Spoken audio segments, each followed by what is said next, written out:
I'm Mary Ann McGarvey. And I'm Sarah McGarvey. And we are the McGarvey sisters. Yes. There is a tapestry in the library that Sarah McGarvey did. Yeah. This is, in my opinion, a really important occasion.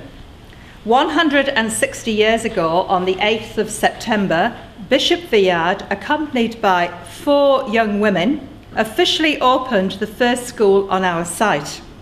The 4 young women were Cecilia McCann, Teresa Walsh, Sarah McGarvey, and her young sister, Mary Ann McGarvey. And in the annals that we have of the history of Wellington, it usually refers to Bishop Viard and the 4 young women. But the 4 young women actually founded this school. And the 4 young women, aged from 14 to 20, had the responsibility of starting the school on this site. Now, the first school they started was in a tiny wooden building on the site of our current Teresa Walsh Technology Block, and it was a building approximately the width of the strip of this part of the library to this pillar here, 2 stories. Upstairs is where they slept and lived, and downstairs is where they had their classroom.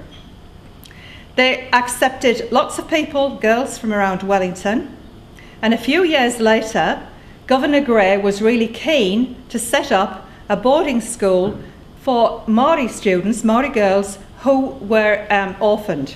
And so the second thing that happened was, next to the original convent school, started an institution which was referred to as the Providence.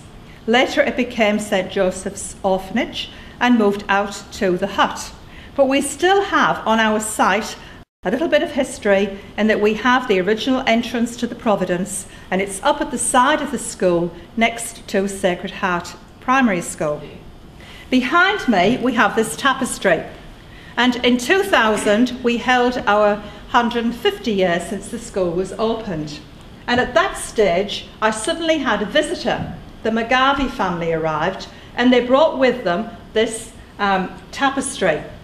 And they told me that this tapestry had been made by Sarah McGarvey when she was living in that convent. It was made in 1851. It was done in cross-stitch, and it has been handed down in the McGarvey family and is on permanent loan to St Mary's College.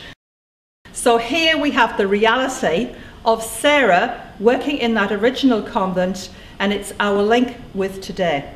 Now, Margaret has been interested in the history of this college ever since she started.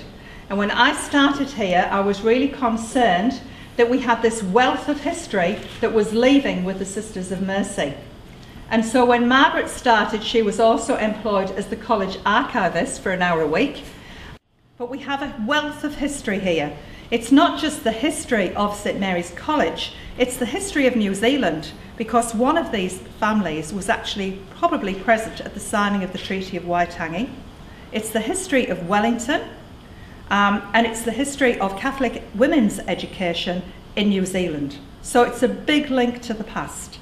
Now, I'd like to invite Grant Robertson, who's our local MP, to say a few words. Margaret, it's a real honour to be able to speak about this book. As Mary's already mentioned, what this story really is actually about Wellington and about education, and they're 2 things that I'm incredibly passionate about. So it's fantastic to be here, both in the sense of the contemporary school, but also looking back. And I was talking to Margaret before, and I know any book like this is a labour of love. Publication of books is never easy. It always takes a great deal of effort. And I think the school can be very, very proud of the fact that this part of Wellington's history is now written down and associated forever with the college and with the city. And so I just add my congratulations to the school, but particularly to you, Margaret, for a fantastic achievement and a book that I'm sure will add to everyone's enjoyment and knowledge of this great city and of the school as well. So congratulations. Thank you.